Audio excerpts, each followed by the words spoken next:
Quand la vérité n'est pas libre, la liberté n'est pas vraie.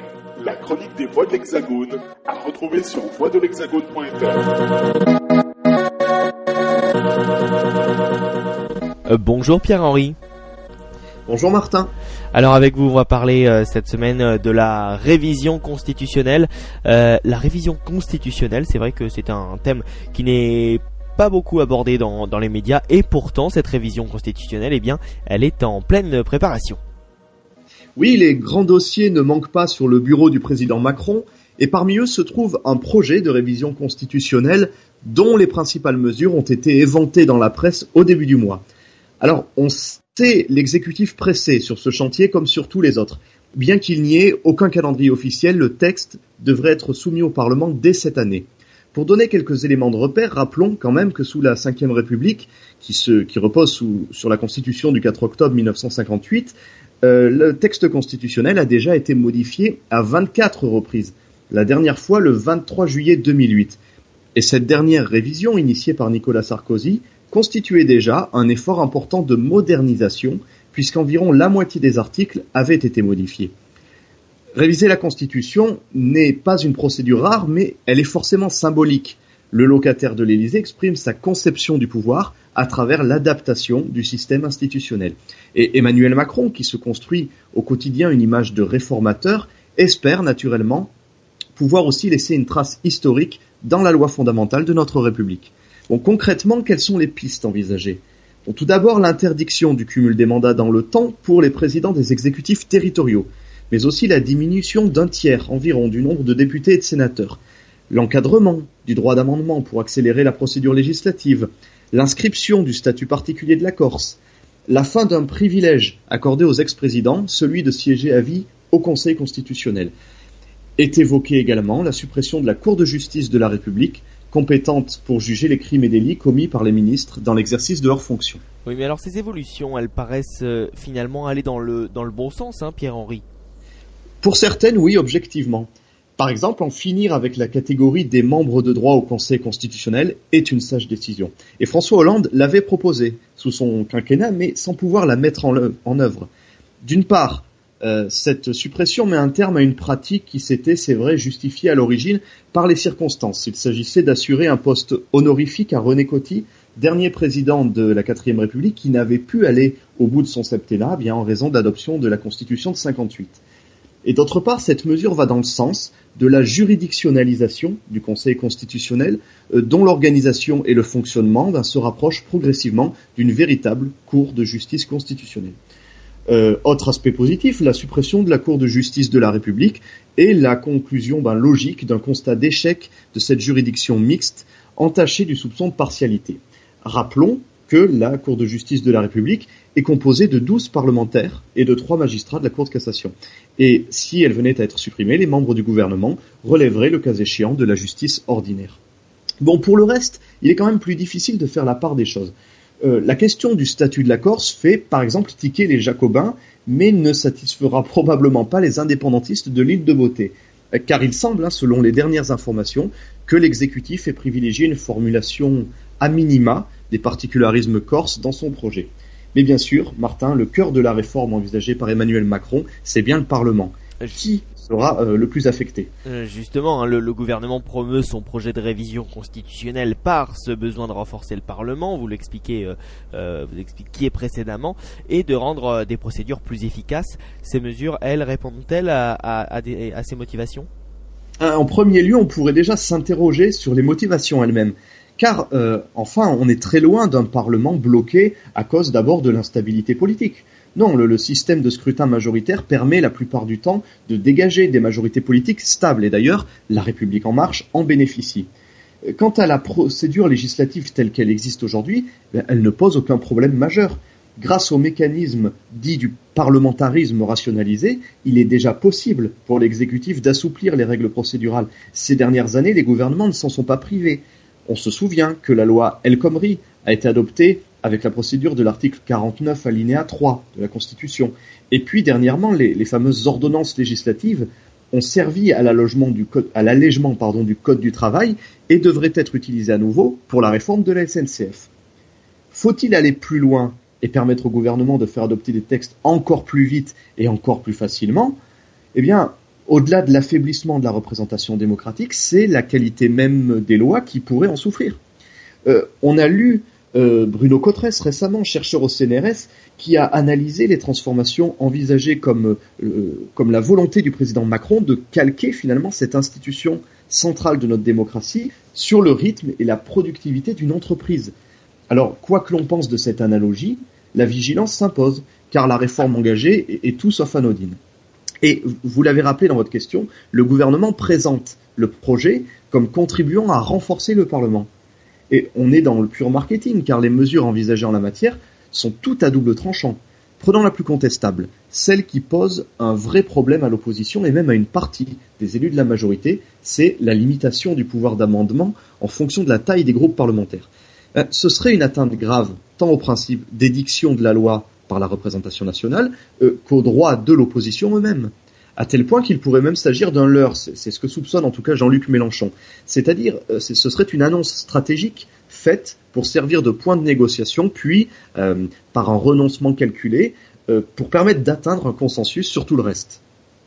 La réduction du nombre de parlementaires peut très bien se justifier quant à elle pour réduire le coût de fonctionnement de nos institutions. Et d'ailleurs, cette mesure est populaire auprès des Français. D'ailleurs, on devine qu'elle sera mise en avant pour faire accepter l'ensemble de la réforme par l'opinion publique. Mais si elle ne présente pas un danger en soi pour le fonctionnement et la représentativité du Parlement, ce n'est le cas que si elle est faite bien dans un bon esprit et non par manipulation de la sociologie électorale. Et donc le découpage des circonscriptions qui s'en suivra nécessairement devra être observé de près. Autre élément, l'introduction d'une dose de proportionnelle pour l'élection des députés est une revendication de longue date, aussi bien à gauche qu'au centre de l'échiquier politique. Mais puisqu'il ne s'agit pas de basculer vers une proportionnelle intégrale, ni même dominante, l'intérêt de la mesure dépendra surtout du pourcentage de sièges concernés, et on parle d'une fourchette de 10 à 25%. Enfin, depuis la réforme du quinquennat, avec la coïncidence des élections présidentielles et législatives, on reproche très souvent au Parlement d'être devenu une chambre d'enregistrement. Or, les mesures qui sont proposées ici par l'exécutif tendent à renforcer cet état de fait. Elles visent à faciliter l'adoption des textes devant les assemblées, mais on voit mal en quoi elles peuvent renforcer ces assemblées. Et puis, en l'état, ces propositions donnent l'impression d'une réforme un peu bâclée, puisqu'elles laissent de côté des réflexions sans doute plus intéressantes pour démocratiser notre système politique. Je donne 2 exemples rapidement. D'une part, il n'est pas question de revenir sur l'élection du Sénat au suffrage universel indirect, ni même de proposer une autre représentativité pour le Sénat, en se fondant par exemple sur la nouvelle donne en matière de décentralisation. On aurait pu imaginer un véritable Sénat des régions. D'autre part, et dans un autre domaine, à aucun moment Emmanuel Macron ne s'est préoccupé de ce qui est pourtant l'échec de la dernière révision constitutionnelle, celle de 2008, le référendum d'initiative partagée. Cette coquille vide, quasi impossible à mettre en œuvre dans la pratique, aurait eu besoin d'une profonde transformation pour devenir un instrument fonctionnel de démocratie semi-directe. Et c'est regrettable et laisse dubitatif sur la réelle volonté du président de remettre le citoyen au cœur de la vie publique, comme il le prétendait durant sa campagne. Et à propos de référendum, il serait bien question de faire valider la réforme constitutionnelle par ce biais. Est-ce sérieusement envisageable ? Emmanuel Macron, aussi bien que François de Rugy, le président de l'Assemblée nationale, ont évoqué l'idée que la révision serait adoptée coûte que coûte, et le référendum est, sur le papier, le moyen de passer outre le verrou parlementaire qui est en train de se mettre en place. Donc pour nos auditeurs, il faut quand même préciser comment se déroule normalement une procédure de modification de la Constitution. Alors, dans la Constitution, il y a cet article 89 qui prévoit les modalités de la révision. La loi constitutionnelle doit d'abord, c'est la première étape, être adoptée par les 2 assemblées du Parlement. Ce qui signifie que l'Assemblée nationale n'a pas le dernier mot, comme pour l'adoption d'une loi ordinaire. Ce qui signifie aussi que le Sénat peut faire obstacle. Or, Gérard Larcher, le président de la Haute Assemblée, est pour l'heure en opposition totale au projet et pourrait donc le faire échouer. Si jamais le gouvernement parvient néanmoins à convaincre une majorité de sénateurs, la révision ne sera approuvée définitivement qu'après une ultime étape. Première solution, la convocation à Versailles du Parlement réuni en congrès. Mais dans ce cas, il faut une majorité qualifiée des 3/5 des suffrages exprimés, et là c'est loin d'être acquis d'avance. Deuxième possibilité, convoquer un référendum à l'initiative du président de la République, et on devine qu'Emmanuel Macron pourrait être tenté par ce défi qui permettrait de lui donner une plus grande légitimité et d'asseoir d'ailleurs sa propre autorité. Mais attention, quand Emmanuel Macron évoque la piste référendaire pour contourner un Parlement et surtout un Sénat récalcitrant, ce n'est pas de cette procédure-là dont il veut parler, non. Là, on entre dans les subtilités du droit constitutionnel, mais historiquement, il existe une autre possibilité, très polémique, proposer un référendum sur le fondement de l'article 11 de la Constitution. C'est un autre article et seul le général de Gaulle s'est livré à cette manœuvre à 2 reprises, en 1962 et 1969. L'article 11 prévoit la possibilité d'organiser en effet des consultations électorales pour faire voter des lois ordinaires, mais en principe pas pour réviser la Constitution. Vous l'aurez compris, la méthode a été et serait contestée si Emmanuel Macron y avait recours en s'appuyant sur les précédents gaulliens. Mais il prendrait un risque important, alors même qu'une partie des mesures phares de la réforme, quand on y regarde bien, c'est-à-dire en l'occurrence la dose de proportionnelle, le non-cumul des mandats et la réduction du nombre de parlementaires, eh bien, ne nécessitent pas de révision constitutionnelle et pourraient être adoptées par une loi ordinaire. Donc, au-delà des échanges d'arguments entre juristes, un référendum donnerait lieu à un débat public d'ampleur sur cette réforme dont le contenu pourrait affecter profondément le fonctionnement de notre démocratie.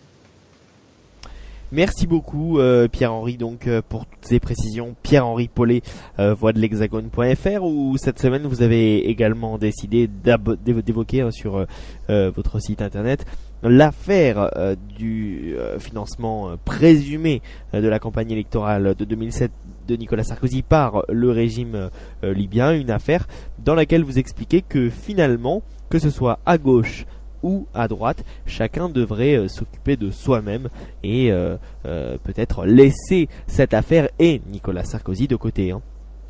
Oui, c'est vrai que les réactions à cette mise en examen de Nicolas Sarkozy la semaine dernière ont été absolument passionnelles.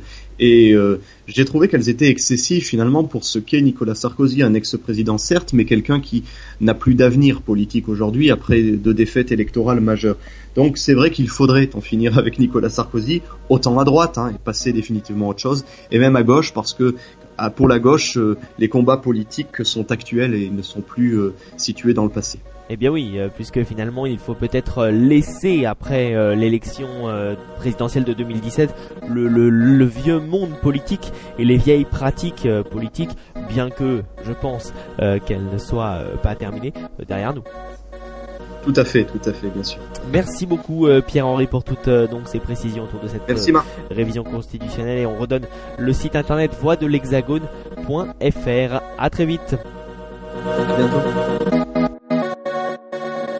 Quand la vérité n'est pas libre, la liberté n'est pas vraie. La chronique des voix de l'Hexagone à retrouver sur voixdelhexagone.fr.